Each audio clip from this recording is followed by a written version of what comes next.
కొంచెం గ్రామీణ ప్రాంతాల్లో ఉంటున్నవారైతే ఒక్కసారి అలా మీ వాకిల్లోకెళ్తే ఏ పక్కనైనా సరే ఈ మొక్క కనిపిస్తూనే ఉంటుంది. చాలామంది ఇదొక పిచ్చి మొక్క అని, దేనికి పనికిరాని మొక్క అని పీకి పారేస్తూ కూడా ఉంటారు.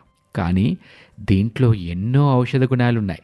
డాక్టర్లు సైతం దీని ప్రయోజనాలు తెలుసుకొని ఆశ్చర్యపోతున్నారు.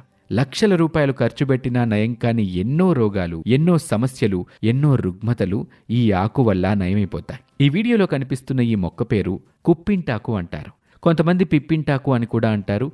హరిత మంజరి, మురిపిండి అని కూడా అంటారు. ఒక్కొక్క ప్రాంతంలో ఒక్కోలా పిలుస్తారు. ఎలా పిలిచినా ఎక్కువగా అయితే కుప్పింటాకు అనే దీన్ని అనేక ప్రాంతాల్లో పిలుస్తూ ఉంటారు. చాలామందికి పొట్టలో ఇన్ఫెక్షన్స్ వస్తూ ఉంటాయి.